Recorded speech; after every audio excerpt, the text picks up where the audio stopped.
Well, Sabbath greetings to everyone. I hope you've had a tremendous week. It's been a good week here overall. It's been a busy week. A lot going on, but very, very grateful that the Sabbath is upon us. It is the Sabbath here.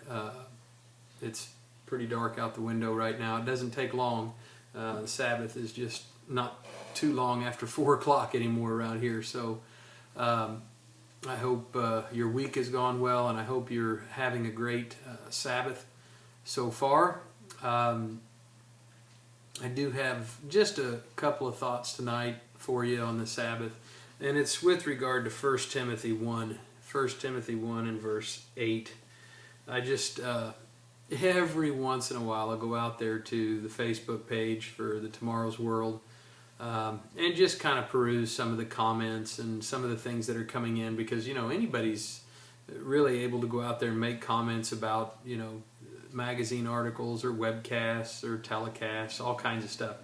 And I got to be honest, there are times when I just it just makes my stomach turn sometimes when I read some of these comments, because here's this beautiful truth that some of these articles, some of these things represent the beautiful truth of God's Word, and yet at times it's right over the heads of some of the readers. Obviously they're just not, many of them obviously not being called, and so they have oftentimes have,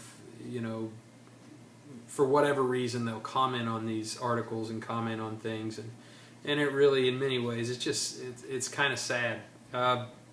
But I want to talk about something here in 1 Timothy 1 and verse 8. He says, "But we know that the law is good if one uses it lawfully." The law is good if you use it lawfully.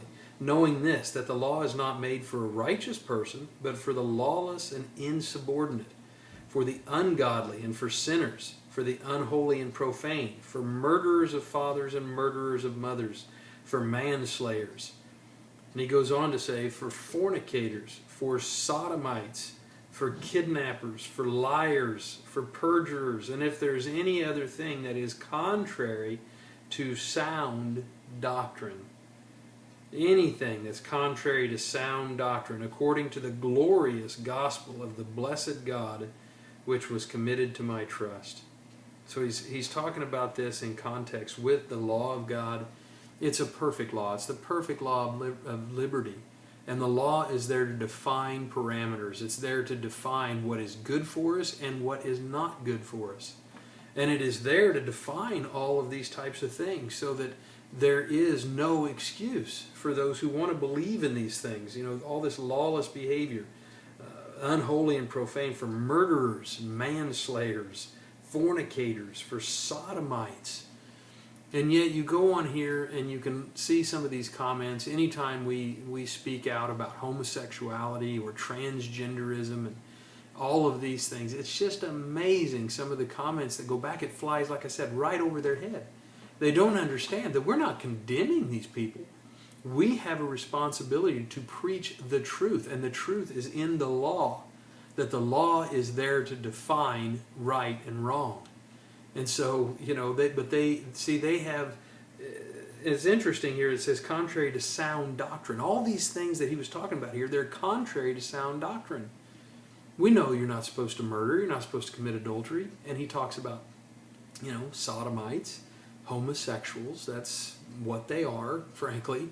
And so there's all these things here that define what God says is right and what God says is wrong. And anything that is against God's law and these things that are not, they're contrary to sound doctrine. And so the idea is, this whole idea, I want to read here the definition of indoctrination. It is, there's a couple of definitions here. To instruct in a body of doctrine or principles. So indoctrination, the idea is that you're being indoctrinated. You're believing and being instructed in certain doctrines or principles. The second one is to imbue with a partisan or ideological point of view. Now, when I think about some of these comments and things like that, I can't help but think, well, they're just simply, they're indoctrinated. They've drank the Kool-Aid in that sense, and they have been involved in indoctrination, the indoctrination of all these ideas, they're actually contrary to sound doctrine. You know, the idea that, you know, if somebody wants to be a sodomite, then okay. If they want to be a homosexual, or if they want to believe that they're, you know, if they have gender issues, things like that, that all those things are okay, because we ought to love everybody. We ought to just have equality. And why are we being so judgmental? Why are we being so critical?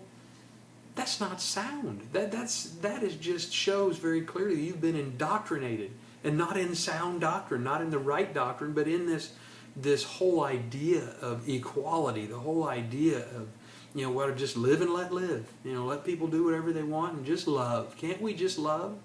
Well, you can't love if it's not according to sound doctrine. Those things will hurt them. They will hurt other people. They will kill a society. They kill a community. They kill the family. That's why God said don't do it. That is not sound doctrine.